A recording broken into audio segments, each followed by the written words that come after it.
Retro game design is the modern approach to game ethos where a video game designer tries to emulate the experience provided by vintage gaming.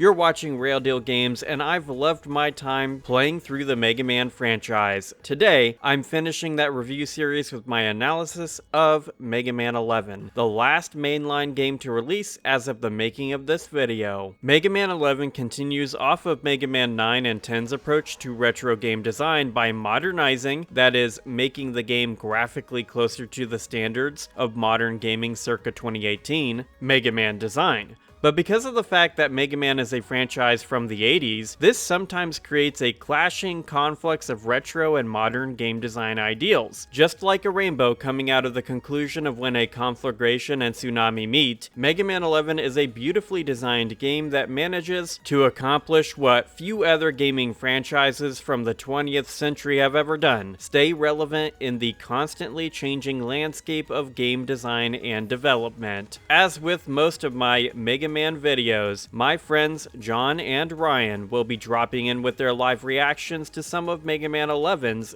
game design elements. Mega Man 11 is the first game in the mainline series to not have Inafune's influence, at least to some degree, which is partly why 11 feels so different from the rest of the series and why there's such a big gap of time between the release of 10 and it. This, in conjunction with some of Koji Oda's other design ideals, leads to Mega Man 11 being a game all its own within the mainline section of the series. If you liked the video today, consider sticking around and chatting about Mega Man 11 with me in the comments below. I make new gaming videos twice weekly, and you may like my other and future work. The only way to not miss out is to subscribe and smash that notification bell. With all of that established, let's dive right in. Can't wait to have to kill him later. Bye. I hope nothing happens to you. Oh, is this game us just killing our friends? Yeah, it's always the same. It's every single time.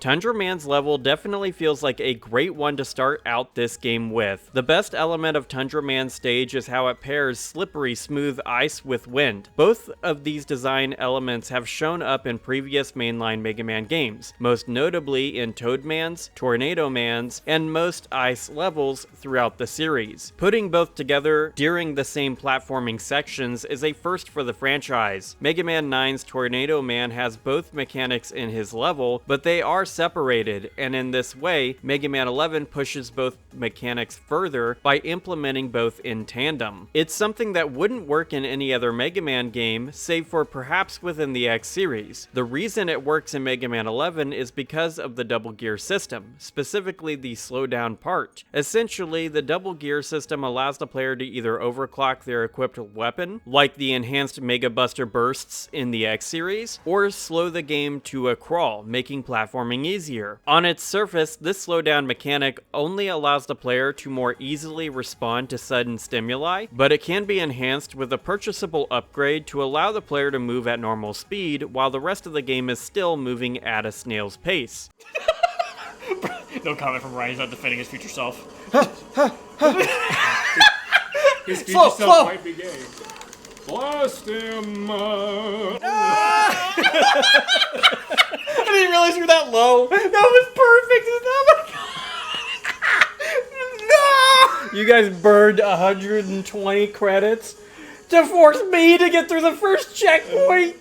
In this clip, I die because I didn't utilize this particular gear to full effect. I could have quite simply slid underneath the Shield Bro's final shot, which kind of demonstrates the buff of this particular power, even without its upgrade. It has its uses to save the player from certain doom. What truly bespeaks to Mega Man 11's impressive design is the fact that this gear is completely unnecessary. If the player doesn't want to use it, they don't have to because the game is designed to be beaten without the usage of either gear mechanic. According to Koji Oda during an interview with Game Informer for issue 297 prior to the game's release, Capcom gave Oda and his team essentially a blank check, which is quite possibly why there's so many design elements in 11 that didn't and likely couldn't exist in prior games. Mega Man 11 is the product of Oda's team learning from the entire history of mainline and X Mega Man design. In that self-same interview, Oda states that he made everyone on his team play through the mainline and X Mega Man series and take notes of the things that made each game special. And this could be why the double gear system exists, since the power gear essentially functions like a quick fire version of the charged boss weapon shots in the X series, and the slowdown gear makes it so that the player has a mobility tool of some degree, which is also very X-coded. This combination of wind and ice mechanics in Tundra Man's level is a further demonstration of how Oda used the lessons from Mega Man's design past in this game. His team even pushed mainline Mega Man design even further by completely overhauling the weapon swapping tools at the player's disposal. In previous games, the player either has to pause the game or swap through weapons in a set, unchangeable order in order to access the weapon they want. Either option can, and most often does, slow down the pacing of the gameplay. In Mega Man 11, the player can weapon swap with just the right analog stick, and both rush abilities have their own button presses, making it so that the player never needs to pause the game to switch weapons, although they still can if they need a second to gather their thoughts and select a weapon after thinking. This is a great design change for the series, and something that needs to be a mainstay, and as such I do hope it shows up in Dual Overdrive in the future. Pressing R3 or whatever the equivalent is for the controller the player is using returns Mega Man to his base buster only state, and once the player has the layout of the weapon swapping system settled into the old gray matter, it makes Mega Man 11 one of the most fluid and fast feeling Mega Man games in the entire franchise. To this end, Mega Man 11 gets more fun to play the more the player has mastered it, which is always the sign of a simply amazing video game. This change to weapon swapping also makes the weapon weakness discovery process for each boss better. In the other games, there's this awkward period of time where the player is trying every weapon under the sun and the kitchen sink itself to find the weakness of each boss they encounter, usually resulting in this start-stop gameplay stagnation. With this quick select system, it's much quicker to try, fail, and try something else without breaking up the pace of the game. This allows the player to truly enjoy the boss fights, and that's good because Mega Man 11 hosts a nice rogues gallery. Each of the bosses either use the power or speed gear themselves, and Tundra Man falls into the speed gear category. The inclusion of these gears allow the robot masters to have a second phase, which makes them feel more impressive than what came before. It doesn't really inflate their move lists though, as bosses still only have 3 to 4 attacks, which isn't unusual for the franchise. Tundra Man spends his time skating back and forth across the arena, jumping periodically. This paired with the slippery, smooth, icy flooring makes the movement within Tundra Man's boss room a lot of fun, and he definitely stands out as my favorite boss to start out with. In my second playthrough, I began with Blockman, but other than the fact that Tundra Man's stage is perhaps a bit harder than Blockman's, I think Tundra Man is a better first boss because of how easy he is to learn and how learning him forces the player to utilize the slide mechanic and gives them the signposted option of using the speed gear. He's weak to Scramble Thunder, which mirrors the boss weakness pairing of the first Mega Man game. The most common critique I see levied against Mega Man 11 is the ubiquitous presence of mid-level bosses in each level's design. Every single Robot Master level in the game has a mid-level boss unique to it, and sometimes these bosses repeat a second time with some kind of change to their boss arena. In Tundra Man's level, there's this frozen mammoth graveyard looking thing that can only be dealt damage by shooting lead into its eyes. It's a fairly simple boss that is beaten with simple jumps and by sliding underneath it as it returns to its neutral state, which kind of reminded me of the way the player interacts with the turtle boss in Mega Man 7. Personally, I enjoy all of the mid-level bosses in the game, and I think they add a lot to the overall pacing and difficulty distribution of Mega Man 11's levels. Tundra Man's stage is full of traps that can kill the player in one hit, such as spikes or pits. This isn't unusual for a platformer like Mega Man, however, these are paired with the unique combination of wind and ice at times. The mammoth mini-boss being fairly easy is thus a nice palate cleanser for the level that provides the player to breathe between platforming sections. It's a design concept that is used a few times in 11's design, such as in Acid Man's stage.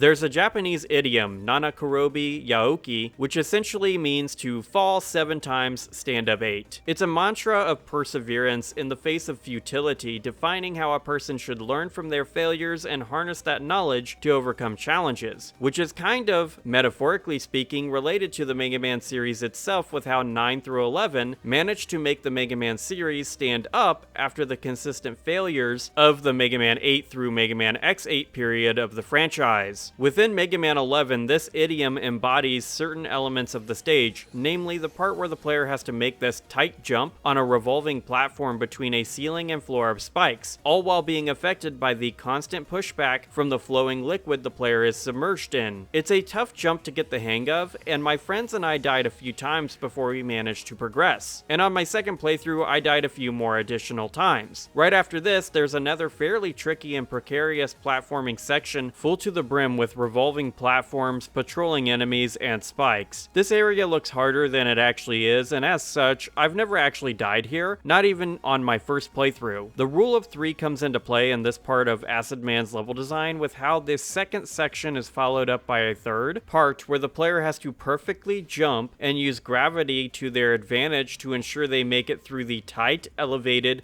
and spiked corridors. These sections show off the water mechanics in Mega Man 11 the best, since they demonstrate just how precise Mega Man 11's controls and physics are. All 3 of these parts would be legit impossible if the game were even just a frame or 2 less responsive, and that's a sign of a strong design vision developer side. Acid Man's level further demonstrates the importance of theming in Mega Man design, as this level is loaded with chemical pools that are turned into acidic danger zones by syringe robots that squirt chemicals, changing the composition of the fluids the player has to contend with. This rewards the player for quickly destroying these syringes, or at least eliminating their projectiles. If the player attacks the yellow spider-like bots with basic lemon attacks, it'll actually cause the spider bot to spit out baby spiders that are fairly difficult to manage, which means that it's sometimes actually in the player's best interest to allow the syringe bots to create acid pools, as acid absolutely devastates the baby spider bots. This element of player choice and how it can affect the relative difficulty of the stage is brilliant, and is one of the things that makes Acid Man's level one of the best in the game. It definitely includes my favorite mid-level boss, which is this washing machine scrubber thing. The first part of the fight forces the player to slide underneath or jump over it with the boost of the watery floatiness flooding the stage. After this, it always spits out some number of cleaning capsules, the number of which correlates to how close the boss is from destruction. The more it spits out, the closer it is to death. This creates a fun platforming, precision aiming, and DPS min-maxing challenge, and is why this boss stands out so much to me. Acid Man is another one of the speed gear bosses, and he also is able to surround himself with a corrosive bubble. He's weak to block dropper, which, when power geared, will not only devastate his shield, but also bonk and conk him on the noggin for massive damage. I actually really like the way most bosses play against their weaknesses in this game. They die much more easily, sure, but sometimes using the power changes the dynamics of the fight in an interesting way. That's something especially true of Bounce Man.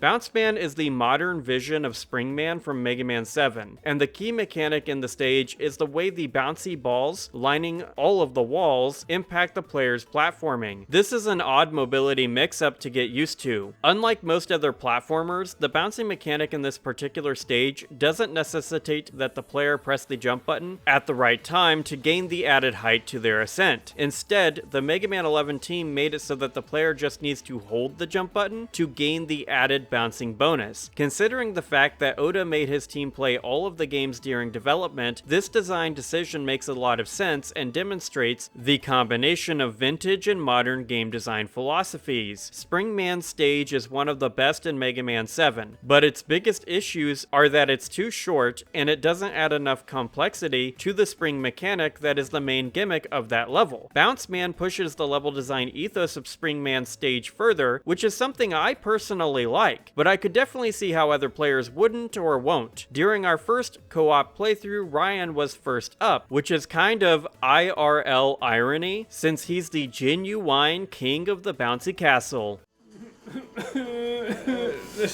Ryan is not adapting well to the mechanics. Ryan is... I just want to shoot the guy. Have you ever heard the story about how Ryan became the king of the bouncy castle? Oh, fuck yeah. No, I'm not. Oh, Somebody hacked my eBay one time and did nothing but post a bunch of bouncy castles. What? A bunch of bouncy castle listings with no air pump. So I think it was just some guy that was trying to move some air pumps and didn't have and didn't have any method of getting people to buy his air pumps. So he made a bunch of listings of bouncy castles without air pumps. So they'd buy his listing. There's one specific room in Bounce Man's stage that seems to have some collision issues. It seems like the bounce trigger near the bottom of the first drop is way too sensitive, which makes this particular platforming sequence kind of annoying. It's learnable, but it would have been better if the collision on the bouncy balls were a bit tighter. God. Oh my god, Ryan, please, just make the jump. The more I talk, the more I try. Just give it to John. Oh my god. I'm going to die. I'm gonna bum my head on this. The music is nice. Calm music. Oh, it's over.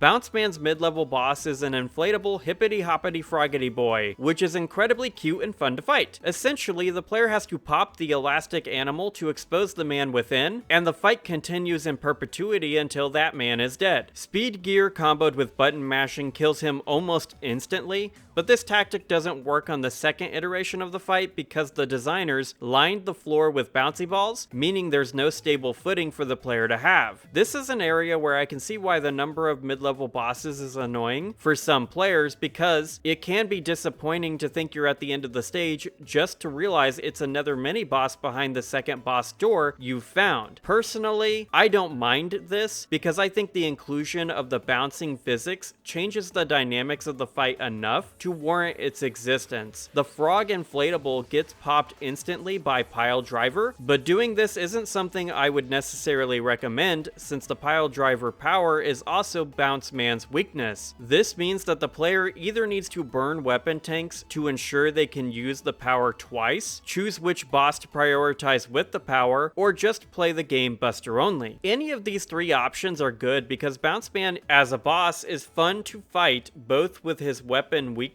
and without. In fact, something I love about Mega Man 11 in comparison to other Mega Man games is just how intuitive the primary and secondary boss weaknesses are to figure out. And then as your pick, we have something that's going to be weak to ice because we haven't come across it yet.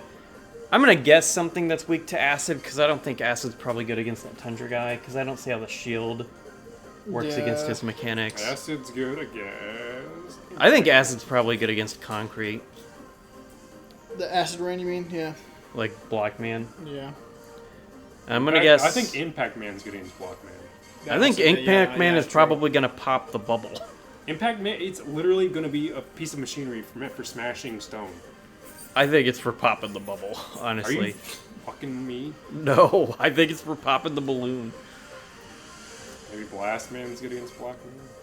Could that be. Would make sense too, yeah. That could be. Even though we didn't necessarily get the boss order entirely correct, we did get several of the boss's weaknesses right purely by using logic, which is something that can't be done with most Mega Man games. This makes sense because the developers were trying to bring Mega Man design back to its roots in regards to this particular design aspect. Kazuhiro Tsuchiya, the game's lead producer, said, "If you look at the series and how it's evolved over time, I feel that the relationship between the weapons and the robot masters that are weak against each weapon had started to become a lot more difficult to discern. They made a lot less sense, and the further the mainline series progressed, they became really difficult. We put more thought into how they link up this time around, and this clear design focus definitely shows with how it's possible for the player to think through a boss weakness based almost entirely on each boss's name alone. Mega Man 11 bosses are fun to fight with boss weapons beyond their primary weakness too, which is a feature of Mega Man boss design that doesn't really really come up all too often. During our co-op playthrough, my friends and I cracked Bounce Man open like a Fabergé egg with Tundra Storm, and on my solo run I popped him with Pile Driver. If I were to ever rank all Mega Man bosses from worst to best, Bounce Man would likely place highly for me because I love the way he splits apart when hit with his weakness. It changes the dynamics of the fight just enough for me to recommend beating the boss both with his weakness and Buster only, which is not something I can say for most Mega Man bosses. Beyond this, Bounce Man is another speed gear boss, and when he activates this phase, his bouncing gets boosted, causing him to launch all over the boss room. It's funny that my friends and I managed to pick 3 speed gear bosses in a row on our playthrough together, but we finally got our first power gear boss with Block Man.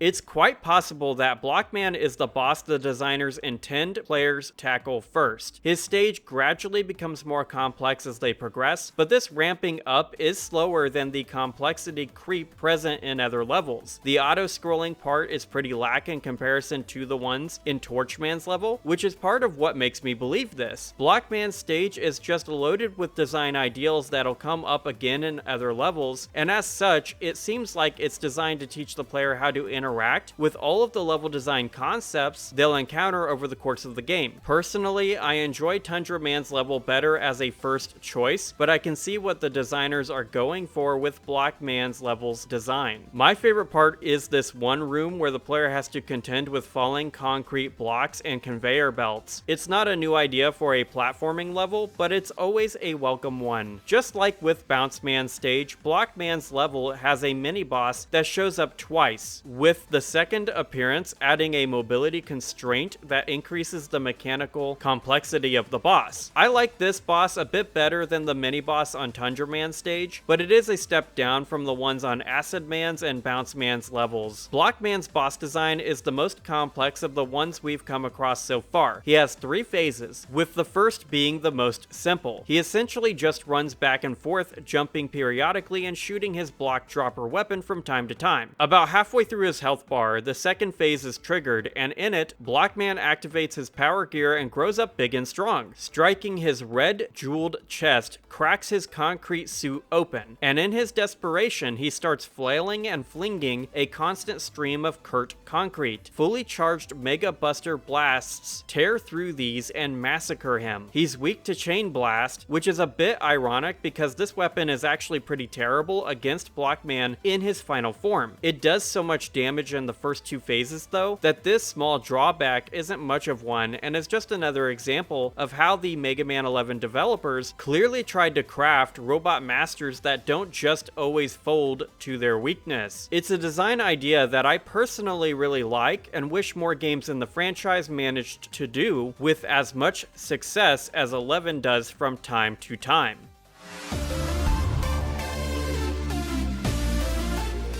One of the main things that made Mega Man 5 stand out is the way the game managed to express the theming of each stage through its platforming mechanics. This is something Mega Man 11 definitely pulls from Mega Man 5 design multiple times, but Fuse Man's level stands out the most in this regard to me. Many times in the level, the platforming is centered around these lightning laser beams that are powered by these heated zones on the floor and ceiling. This makes it so that the player has to pay attention to not only the platforms they're jumping between, but they also have to respect the danger the Tesla coils moving across the walls represent. It turns the stage into an auto-scroller of sorts because of the way the player has to slow down to stay between 2 beams at times. However, the way these sections are designed makes it possible for the player to damage boost through beams, giving the player the choice as to whether they want to play by the designer's rules or their own. The mini-boss on this level is a dreadlocked, energy-powered based DJ Pillar. It's essentially a giant CC fight because the boss basically just locks the player inside these confined zones with damaging walls, forcing them to balance their DPS and positioning in equal measure. The fact that the boss only shows up once demonstrates how Mega Man 11's designers weren't trying to overload the stages with mini bosses and instead were laser focused on delivering a satisfying experience for each level by the time the player reaches the end. Fuse Man is the 4th speed gear boss we came across and is essentially an electric simplified iteration of the Sting Chameleon boss from Mega Man X. His moveset is trimmed back in comparison, possibly because of the fact that his level is a bit tougher than others in the game, and it seems like the easier bosses are attached to harder levels, possibly to make it so that the players could feasibly finish each level within 3 lives. Fuse Man only gets more moves after activating speed gear in my experience, which allows the player to get used to his propensity to teleport before his mechanics become more complex. Bounce Ball is his weakness, and the player can essentially just fire it randomly around. The way it ricochets off of walls ensures that Fuse Man will always be hit. As such, this is a boss that my friends and I never needed to really learn the mechanics of, which makes me want to try him out first sometime in the future because he looks like loads of fun to properly master. Oda's team digested and distilled Mega Man's best ideas to their core root and used that to grow some of the best levels and bosses in the entire franchise. However, even the best games can stumble sometimes, and Torch Man's level is one I don't like everything about.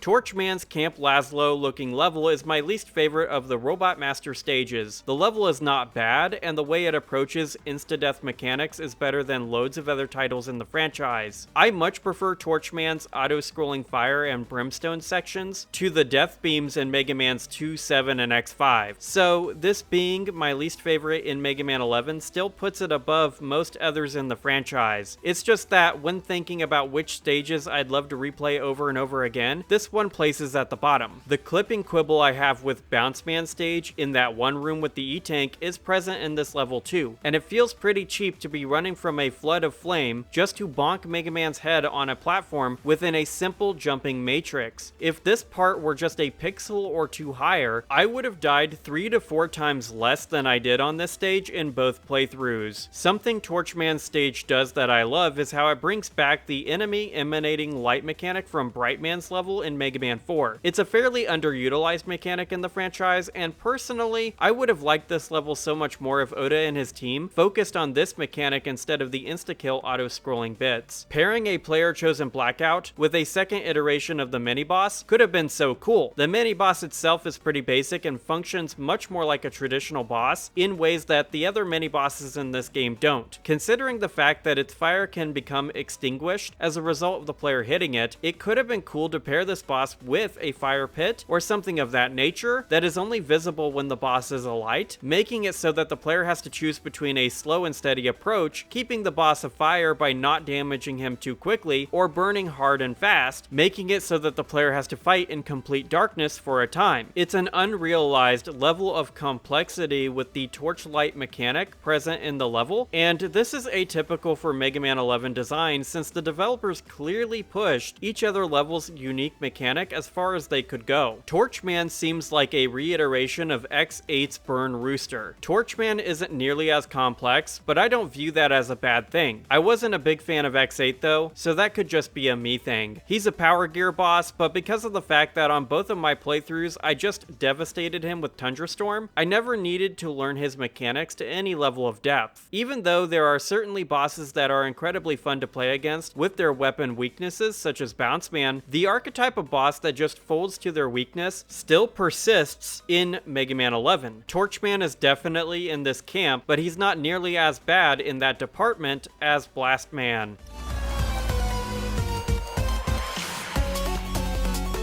Mechanically speaking, Blast Man is the biggest letdown of his level. He's another of the power gear bosses, but all the buff does for him is increase the size and AoE effect of his explosives, which doesn't matter in the face of his weakness, Blazing Torch. In fact, Blast Man folds faster to his weapon weakness than any other boss in the game because not only does he get dealt insane damage, it also counters his attack pattern completely. 1-to-1, each bomb Blast Man throws is destroyed by a flaming plume that then continues past that projectile to set Blast Man's fuse alight. Buster only, it's likely the boss gets better, and as such, he's pretty high on my list to fight that way whenever I revisit the game. The rest of his stage makes me excited to revisit Mega Man 11 too. The main mechanics of Blast Man's level are trip-wired explosives, which function quite similarly to the explosives on Grenade Man's stage in Mega Man 8. Much like many of the other mechanics Mega Man 11 pulls from previous games, the way this mechanic is used here is far better in my opinion, especially in this room towards the end of the level, where the player has to quickly ascend up this vertical platforming challenge while outpacing the explosions hot on their trail. This isn't an insta-fail sort of affair, but if the player fails to escape fast enough, they are left in a situation where the room becomes incredibly more difficult to reach the end of. This is the sort of platforming challenge I love, where the player is rewarded for their skill, but doesn't necessarily just die because of 1 second of errant judgment. The mini-boss in Blast Man's level is one of the most unique in the franchise as well. It's a roller coaster boss full of these little bomb guys that function as ready-made grenades when shot. The key idea of the boss encounter is that the player is supposed to shoot the bomb guys back at the roller coasters from which they've come. However, the player can also choose to just shoot the open cockpit of each roller coaster as it passes by to deal damage. This can be done with most Robot Master weapons too, providing the player with loads of choice in terms of how they want to destroy this boss. This is another one-time appearance fight, which is fine in this particular case because there's really no reason to pair this fight with the timed explosives mechanic that makes up the core of the level's design. As is, Blast Man's level is a great combination of elements that maintains fun and challenge without going overboard. It's an impactful sort of game design ethos that continues into Impact Man's level.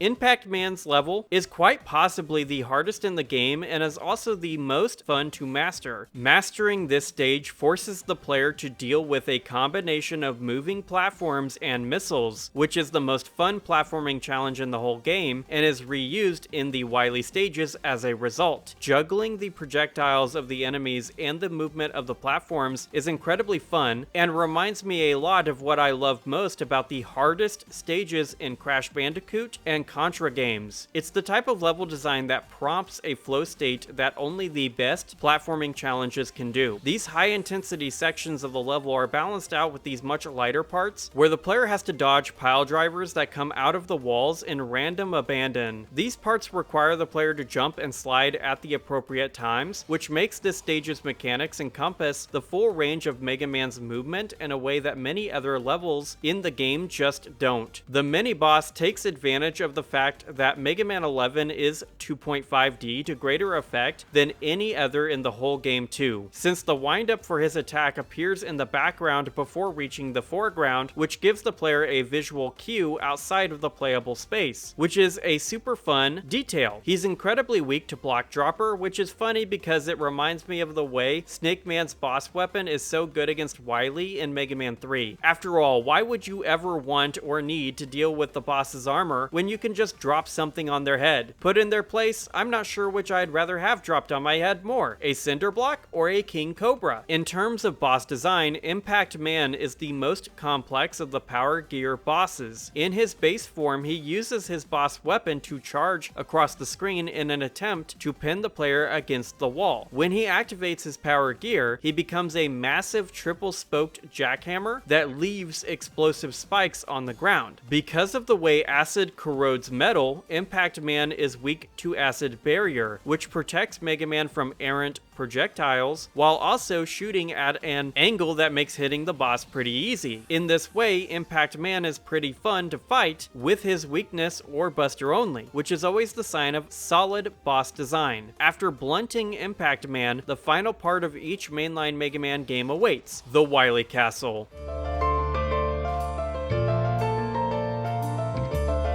Most of the time, I don't really care for the Wily Castle parts of these games. However, Mega Man 11's Wily Castle is so inoffensive that I actually kind of like it. This is another one of the key points of contention I see various Mega Man creators and fans talking about online because loads of people felt let down by the design of the 4 Wily Castle levels in this game. While I can definitely empathize with these other fans, I'm happy enough to have 2 solid platforming stages and the boss rush mechanic being separated from the the final boss. One of my biggest issues with some of my favorite Mega Man games, such as Mega Man 7, is how the Wily Capsule or whatever other final boss that game has immediately follows on the heel of either a difficult level or the Robot Master boss rush. This is because several of the bosses in this series, such as Wily Capsule 7, are super cool and fun based on their individual design elements, but the level of punishment paired with them just ruins any cool design the boss itself may have. Clearly, Oda and his team agreed with this sentiment to some degree because they piecemealed the Wily stages in a way that calls back to some of the best design aspects of the franchise up until this point. Wily 1 pairs the missile dodging platforming part of Impact Man's level with several other enemy types from the other levels. Instead of moving platforms, this stage has spinning ones and others that fall after the player has stood on them. This is a super fun combination of elements that lead right up to the return of the Yellow Devil boss archetype. You're a big fucking John. Can you? Oh God, fucking Yeah! damn! Fuck this shit.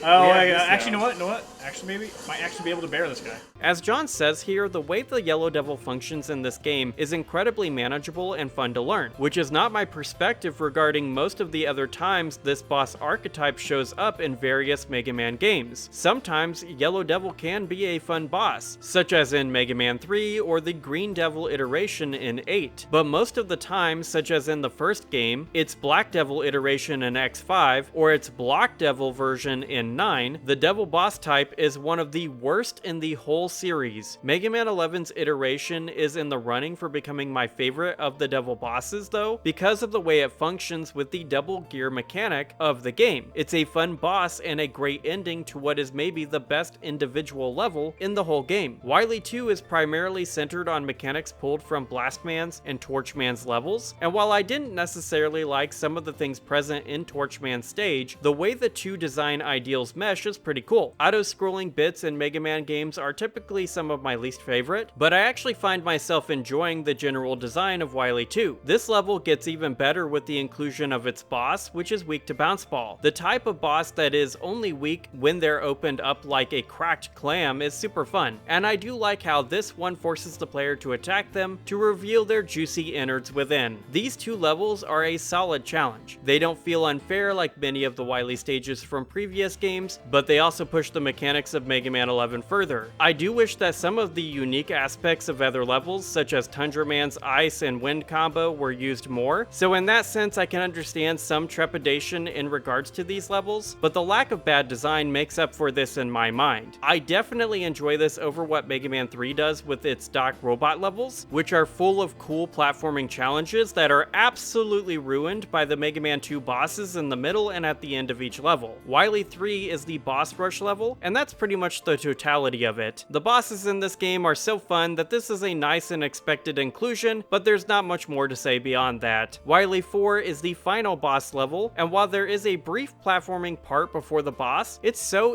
inconsequential that there's not much to say about it. I don't mind this though because I prefer to have the final boss separated from the boss rush mechanic and difficult platforming parts. The first phase of the fight is weak against Acid Barrier, which fires at the perfect arc to ensure that it's easier to hit the boss's eyes than if the player were just using their base blaster. The way the player platforms on missiles calls back to the Oni bot in Mega Man 7, which was my personal favorite boss from that whole game. The second phase is Wily Capsule 11, and he's weak to Acid Barrier and Scramble Thunder. Because of the fact that Wily is separated from difficult challenges preceding his boss fight, he could stand to be a bit more challenging, which is my only critique of this fight. This would have been the time to replicate the design of Wily Capsule 7 in my mind, since the lack of punishment makes the prospect of a boss fight at that caliber of challenge far more enticing. Wily Capsule 7 is a well-designed boss when separated from its punishment matrix after all, and Wily Capsule 11 is a bit of a letdown in comparison. That being said, this is not a hill I'm willing to die on because I'm happy enough to just have a boss with solid design. One of the key things Oda set out to do with this project, and why he chose to work at Capcom in the first place, was to not create a kusoge, which translates to shitty game. In my opinion, he succeeds in regards to this, and with that, it's time to finish out this review, which on this channel I do by answering the question, will this game make my top 100 for the decade of its release?